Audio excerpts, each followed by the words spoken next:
నమస్తే, నేను మీ సతీష్. అనేక ఆపసోపాలు, అష్టకష్టాలు, నానా యాగీలు, తలనొప్పులు అన్నీ తీరిన తర్వాత ఎట్టకేలకు ఇంకొక గంట 2 గంటల్లో ఎన్నికల నోటిఫికేషన్ వెలువడుతుందనగా జగన్మోహన్ రెడ్డి మొత్తానికి తన చిరిగిపోయేటువంటి చీటీకి సంబంధించినటువంటి లిస్టుని అయితే ప్రకటించారు. మొత్తానికి ప్రకటిస్తారా, అసలు ప్రకటించకుండానే ఎన్నికలకు వెళ్తారా అనేటువంటి ఎన్నో అనుమానాలు, ఎన్నో చర్చలు జరిగిన తర్వాత ఎంతో ఇంక మరి నామమాత్రంగా అయినా ప్రకటించాలి కదా అన్నట్లు ఈ రోజునైతే కనుక వైఎస్ఆర్ కాంగ్రెస్ పార్టీకి సంబంధించి రేపు ఎన్నికల్లో పోటీ చేయబోయేటువంటి అభ్యర్థులు వాళ్ళకి సంబంధించినటువంటి లిస్టు, అటు అసెంబ్లీలకు కావచ్చు లేకపోతే పార్లమెంట్ స్థానాలకు కావచ్చు, పోటీ చేయబోయేటువంటి అభ్యర్థుల లిస్టును అయితే ప్రకటించారు. ఈ క్రమంలోనే ఏదైతే తాను ఎప్పుడూ చెప్పుకునేటువంటి సామాజిక న్యాయాన్ని పాటించాం అంటూ కూడా మళ్ళీ ఒక డబ్బా ప్రసంగాన్ని అయితే కనుక చేసే ప్రయత్నం చేశారు. కానీ ముఖ్యంగా ఏమిటో మరి జగన్మోహన్ రెడ్డి గారి ప్రసంగం ఈరోజు ఆయన ఏదైతే అభ్యర్థుల లిస్టుకి సంబంధించి ఒక ఏదో ముత్తైదుల ఫంక్షన్ జరిగితే ఎలా ఉంటుందో అలాగే ఆయన మధ్యలో పెద్ద ముత్తైదులా కూర్చుని మరి చుట్టూ పార్టీ నాయకుల్ని, మిగిలిపోయిన వాళ్ళు అంటే ఆ పార్టీని ఆయన్ని వదిలేసి వెళ్ళిపోగా మిగిలిపోయిన వాళ్ళని పెట్టుకుని అయితే కనుక ఆ అభ్యర్థులను ప్రకటించారు. కానీ ముఖంలో ఎక్కడ జీవకళ అనేటువంటిది ఈ రోజున ఆయనకు కనిపించినటువంటి పరిస్థితి లేదు. ఎందుకంటే మరి ఓటమి కళ్ళ ముందు కనిపిస్తూ ఉంటే ఇంతకాలం కనీసం ముఖానికి నవ్వు పూసుకుని ఉండేవాళ్ళు, ఈ రోజున అది కూడా లేదు. మరి ఏదైతే ఆఖరిగా ఆయన లిస్టును ప్రకటించారో ఆ లిస్టు ఏ విధంగా ఉంది, దానిపైన ఏ రకమైనటువంటి చర్చ ఆంధ్ర రాష్ట్రంలో జరుగుతోంది అనేటువంటి అంశాలు మనతో చర్చించేందుకు సీనియర్ జర్నలిస్ట్ దుర్గా కుమార్ గారు ఉన్నారు. సార్ నమస్తే. నమస్తే సతీష్ గారు, మన వీక్షకులు కూడా నమస్కారం. సార్, మొత్తానికి వైఎస్ఆర్ కాంగ్రెస్ పార్టీకి అభ్యర్థులు దొరికారు అని జగన్మోహన్ రెడ్డి ఈరోజు చూపించుకున్నారు. దానికి సంబంధించి ఏదో ఫంక్షన్ జరిగినట్లుగా ఇళ్లలో ఫంక్షన్ జరిగితే కూర్చుంటారే అలాగా లిస్టుని ప్రకటించారు. మరి ఎలా ఉంది లిస్టు, ఏం చెప్తారు దాని మీద? లిస్ట్ అంటే చాలామందికి ఇవ్వకూడదు అనుకున్న వ్యక్తులకు కూడా చివరికి ఇచ్చేసాడండి. ఆయన 88 మందిని మార్చాడు, ఆల్మోస్ట్ 50% మార్చాడు. ఇందులో కూడా కొంతమందికి అసలు ఎట్టి పరిస్థితుల్లోనూ ఇవ్వరు అని అనుకున్న వ్యక్తులు కూడా లిస్టులో కనపడ్డారు. ఇప్పుడు అంటే ఇక ఆయనకి చివరి టైంకి వచ్చేటప్పటికి ఇక వేరే ఆల్టర్నేటివ్ ఏం కనపడలా. మంచో చెడో ఇక పాతాళనే పెట్టుకుని వెళ్దాము, ఆల్టర్నేటివ్ లేనప్పుడు ఇంకేముందండి, ఏదో ఒక పెద్ద తల అడ్డం పెట్టినట్టుగా పెట్టి ప్రకటన అయితే చేశారు. తర్వాత ఇంకోటి ఆయన నా బీసీ, నా ఎస్సీ, నా ఎస్టీ, నా మైనారిటీ అంటాడు కదా, వాళ్ళకేం పెద్దపేట ఏమి వేయలేదండి. చాలా చిన్నపేటలు వేసాడు, అసలు కూర్చోడానికి కూడా వీలు లేనంత చిన్నపేట వేసాడు. దాదాపు 49 మంది తన సొంత సామాజిక వర్గానికి చెందిన వ్యక్తులకే సీట్లు ఇచ్చాడు మొత్తం. తర్వాత రాయలసీమ, నెల్లూరు జిల్లాలో 62 సీట్లు ఉంటే 39 సీట్లు తన సొంత నియోజకవర్గం, సొంత సామాజిక వర్గానికి ఇచ్చాడు.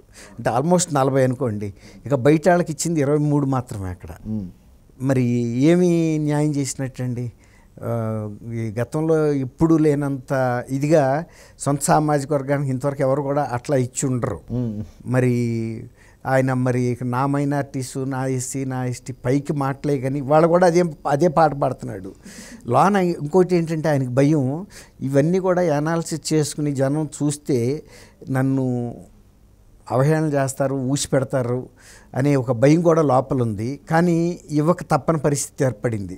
ఎందుకంటే నంబర్ చూస్తేనే మనకు అర్థమైపోతుంది ఆయన ఎటు ప్రయాణం చేస్తున్నాడు అనేది. ఎవరిని బయట వాళ్ళని ఆయన నమ్మడండి. ఇప్పుడు గతంలో ఆయన సొంత సలహాదారులను ఎట్లా వేసుకున్నాడో ఒకే సామాజిక వర్గానికి, ఇవాళ 49 అంటే 50 అనుకోండి, 50 సీట్లు అవుట్ ఆఫ్ 150లో ఇచ్చేసాడంటే ఇక మిగిలిన ఏమో కొన్ని ఎస్సీ ఎస్టీ కాన్స్టిట్యూషనల్గా ఇవ్వక తప్పదండి. అవి ఇవ్వటం త్యాగం కాదు, అవి ఎట్టాగూ ఇవ్వాల్సిందే. నువ్వు కాన్స్టిట్యూషన్గా ఇంకొకళ్ళు ఎవరిని పెట్టడానికి లేదు ఎస్సీ ఎస్టీ రిజర్వేషన్ ఉన్న సీట్లో. కాబట్టి అవి దాంట్లో త్యాగమే ఉంది. అక్కడ ఏదన్నా జనరల్ వాళ్ళకి నీకు అసలు ఎట్టాగో అవకాశమే లేదు కాబట్టి ఇచ్చి తీరాల్సిందే. ఇది ఈ బలవంతపు దీనిలాగా అన్నమాట, తప్పని పరిస్థితి. అందులో కూడా మొత్తం మార్పులే, మార్చడం తప్పదు ఎట్టాగు. కానీ ద వరస్ట్ క్యాండిడేట్స్ ఇక వీళ్ళకి నేను ఇవ్వను అన్న వ్యక్తులకు కూడా మళ్ళీ ఇవ్వక కూడా తప్పని పరిస్థితి ఏర్పడింది. అంటే ఆయనకి చివరి దశలో ఎలాంటి పరిస్థితి వచ్చిందంటే ఇక వేరే గత్యంతరం లేక ఇక ఎంత ఎదవైనా పర్వాలేదు, ఇక ఆడనే పెట్టి ముందుకు వెళ్దాం, ఇక అంతకన్నా మనకు వేరే ప్రత్యామ్నాయం గత్యంతరం లేదు అక్కడ అనేది అర్థమైంది. ఆయన ఎంపిక చూస్తేనే ఆయన ఎంత గందరగోళంలో పడ్డాడు. చివరికి వచ్చేటప్పటికి 175 వైనాట్ 175 నుంచి ఇవాళ ఎన్ని వస్తాయో కూడా చెప్పలేని దశలోకి వెళ్ళిపోయింది పార్టీ. ఆయనకి లేదు కాన్ఫిడెన్స్. పోటీ చేసేవాళ్ళు కూడా కొంతమంది ఇక తప్పని పరిస్థితిగానే వచ్చారు, కానీ మామూలుగా అయితే అసలు వాళ్ళు పోటీ కూడా చేయరేమనిపిస్తుంది. నియోజకవర్గాల్లో ఉన్న ఫీడ్బ్యాక్ పరిస్థితి చూస్తే చాలా దారుణంగా ఉంది. మొన్న ఈ సభలకు తీసుకొచ్చాడు కదా, సిద్ధం సభలు అంత ఖర్చు పెట్టి అన్ని బస్సులు వేసి అన్ని ఫెసిలిటీస్ ఇచ్చి డబ్బులు ఇచ్చి మందు ఇచ్చి ఇన్ని చేస్తే కూడా సభలకు ఏమి జనాలను మొబలైజ్ చేయలేక HPF VFXలను గ్రీన్ మ్యాట్లు వేసి జనాలు ఫిల్ అయినట్టు మీడియాకి చూపించాల్సిన పరిస్థితి. తర్వాత అది దాని పేరు ఏమంటారు, పైన డ్రోన్ వస్తే కూడా అదిలో ఫారిన్ నుంచి వచ్చినట్టుగా ఫీల్ అయిపోయి వాళ్ళు ఎందుకు అంత కంగారు పడ్డారు. ఇవాళ ఏ మీటింగ్లకి డ్రోన్లో వేయటం లేదు, ఆ ఏజెన్సీస్కి అప్పు చెప్పినప్పుడు వాళ్ళే పెడుతున్నారు. అంటే ఈ ఖాళీగా ఉన్న సభాస్థలిని వాళ్ళు లైవ్లో చూపిస్తున్నారనే ఆదుర్దా కనపడింది.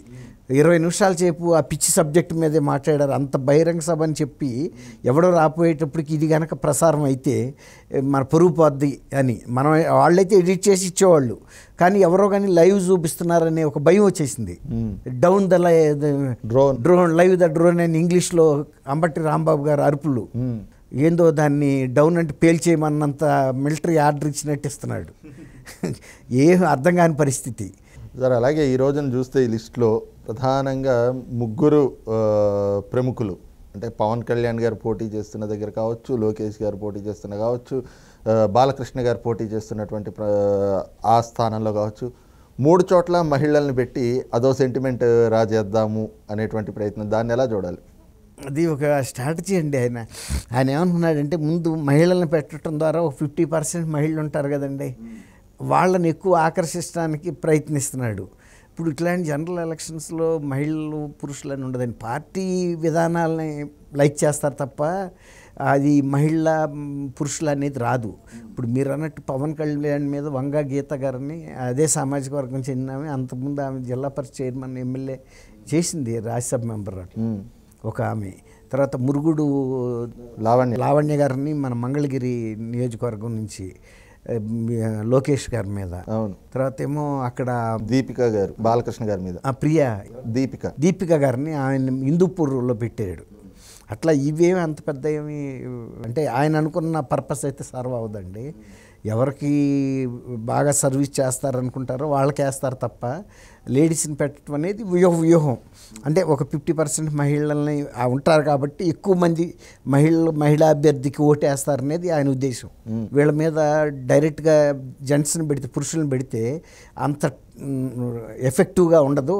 By very nomination of women ద్వారా కొంత అడ్వాంటేజీ, అంటే మొదలు పెట్టేటప్పటికే కొంత డిపాజిట్ పెట్టినట్టు అన్నట్టు అనేది ఆయన వ్యూహంగా కనిపిస్తూ ఉంది.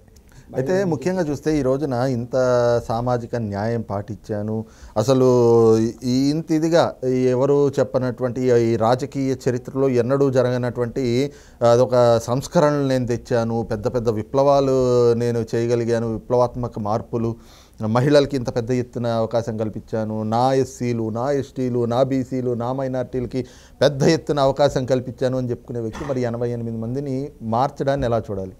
అవును, చెప్పే కదండి. ఇప్పుడు 175కి 175 గెలుస్తానని ఫస్ట్లో ఆయన ఎంత బెంకంగా చెప్పాడు.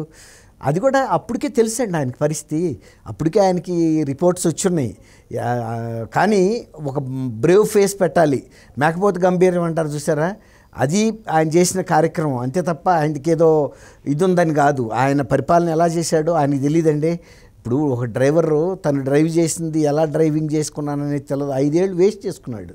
ఇప్పుడు ఆ స్ట్రాటజిస్టు అతను పీకే కూడా చెప్పింది ఏంటి, ఆయన పేరు పవన్, ఆయన పేరేంటి ప్రశాంత్ కిషోర్, ఆయన స్ట్రాటజిస్ట్ వ్యూహకర్త ప్రశాంత్ కిషోర్ కూడా ఆయన ఈ 5 సంవత్సరాలు సద్వినియోగం చేసుకోలేదు. ప్రజా వ్యతిరేకమైన కార్యక్రమాలు, ప్రజా వ్యతిరేకమైన అసలు ఎన్నుకున్న వాళ్ళ మీద దాడి చేయటం ఏంటంటే వాళ్ళనే శత్రువులుగా చూశాడు కదా. ఫస్ట్ ఆయన చేసిన స్ట్రాటజిక్ మిస్టేక్ ఏంటంటే ఎవరైతే గత ఎన్నికల్లో ఆయనకు అంత ఘన విజయం ఇచ్చారో ఆ ప్రజల్ని శత్రువులుగా చేసుకుని ఈ 5 సంవత్సరాల పాటు కాలక్షేపం చేశాడండి. ఆ ఒక్కటి సాలండి ఆయనకి పతనానికి. అదే వాళ్ళే ఇవాళ ఎప్పుడైతే వ్యతిరేకత కనపడిందో ఎన్ని సర్వేల్లో మీరు అన్నట్టు 88 మందిని మార్చాల్సి వచ్చింది. అది అక్కడే తెలిసిపోవట్లేదా? అంటే పరిపాలన ఆయన అనుకున్నట్టు సాగలేదని తెలిసిపోయింది కదా, ప్రజలకి ఫలితాలు అందలేదనేది అర్థమైపోయింది కదా. ప్రభుత్వం వేరే దోవలో వెళ్ళింది, ప్రజల ఆశలు వేరే ఉన్నాయి. ప్రభుత్వ ధోరణి ఎట్లా ఉంది? కక్ష పూరితమైనటువంటి ధోరణిలో వెళ్ళింది. సాధింపు, కక్ష సాధింపు. ఎవరి మీద అండి కక్ష సాధించేది? నిన్ను ఎన్నుకున్న ప్రజల మీద నువ్వు సాధించేది. ఈ పరిపాలన అంతా కూడా అదే జరిగింది. దాంతోనే శాసనసభ్యుల్లో కూడా ఫీడ్బ్యాక్ వాళ్ళే తెచ్చి చెప్పారు కదా, గడపడికి వెళ్ళినప్పుడు పార్టీకి వ్యతిరేకత ఉందని. ఇప్పుడు ఇన్ని మార్పులు చేయడానికి కూడా కారణం అదే. కాబట్టి ఇవాళ తను ఎవరి దగ్గరికి వెళ్ళి ఓటు అడుగుతాడు? ఇంతకుముందు మీరు చెప్పారు చూసారా, వెళ్ళిపోయిన వాళ్ళంతా వెళ్ళిపోగా ఇక మిగిలిన వాళ్ళు పెట్టుకుని తాలు తప్ప ఎమ్మడబెట్టుకుని చాలామంది నిజంగా ప్రజల్లో పలుకుబడి ఉండి ఒక స్థాయి గల నాయకులు ఎవరు కూడా ఈయన కింద ఎమ్మలేకపోయారు. ఎందుకంటే ఆయన ఇంటర్వ్యూడు ఫీడ్బ్యాక్ చెబుదామంటే ఏనాడు, ఏమన్నా తప్పులు జరుగుతున్నాయి ప్రభుత్వ విధానాల్లో అంటే వినలేదు. వెళ్ళి ఆళ్ళని కలువు, సజ్జల రామకృష్ణాయుడు కలువు, ధనంజయ రెడ్డిని కలువు, ఎక్స్ని కలువు, వైని కలువు, ఈ రకంగా చెప్పేటోడికి వాళ్ళ మనసు విరిగిపోయింది. ఇట్లాంటి అసలు నాయకత్వ లక్షణాలు లేని వ్యక్తి, ప్రజల పట్ల ఏమాత్రం కూడా శ్రద్ధ లేదు, వాళ్ళ సంక్షేమం పట్ల, తర్వాత రాష్ట్ర అభివృద్ధి పట్ల లేదు, కేవలం అప్పులు తీసుకురావటం, తను సొంతానికి ఇలా ఉపయోగించుకోవటం తప్ప ఏం జరగలేదు. ఇంకా ఎంత పేమెంట్స్ ఉన్నాయండి కాంట్రాక్టర్స్కి చేయాల్సిన పేమెంటు. అది వాళ్ళకి ముఖ్యులుగా ఉన్నటువంటి మెగా ఇంజనీరింగ్ లాంటి వాళ్ళకి ఇంకా దగ్గర బంధువులకి ఇచ్చుకున్నాడు తప్ప మిగిలిన కాంట్రాక్టర్స్ అల్లాడిపోతున్నారు. ప్రభుత్వంలో పనిచేసి బయట నుంచి అప్పు తెచ్చి పని చేసుకున్నారు సతీష్ గారు. అప్పులు పెరిగిపోతున్నాయి. పేమెంట్ ఇవ్వకపోతే ఎక్కడి నుంచి తెచ్చి చెబుతారు? ఎన్నిసార్లు ఎంతమందిని కోర్టుకు వెళ్తారు? కోర్టుకు వెళ్ళిన ప్రతిసారి పేమెంట్లు ఇవ్వమని చెబుతానే ఉంది. అసలు ఆర్థిక శాఖ మంత్రిని కూడా రమ్మంది కదా దగ్గరికి. అట్లా ఆయన వాళ్ళ 5 సంవత్సరాలు ప్రభుత్వ పరిపాలన ఎలా దుర్వినియోగం చేశాడో చివరి కాలానికి ఆయనకి అదే పరిస్థితి వచ్చింది. దానికి మూల్యం చెల్లించుకునే పరిస్థితి రేపు ఎన్నికల్లో ఆయనే చూస్తాడు. రైట్. ఇది చూస్తున్నాం కదా, ముఖ్యంగా జగన్మోహన్ రెడ్డి ఏదైతే తాను చేసుకున్నటువంటి స్వయంకృతాపరాధం అంటే తాను చేసిన తప్పులు, తాను చేసిన పొరపాట్లు పాలనాపరంగా కావచ్చు, పార్టీని నడిపే విధానంలో కావచ్చు, ఆయన చేసుకున్నటువంటి వ్యవహారాలే ఈ రోజున ఆయనకి అభ్యర్థుల ఎంపికలో కూడా ఈ రకమైనటువంటి పరిస్థితులు ఏర్పడేందుకు దారితీసినాయి.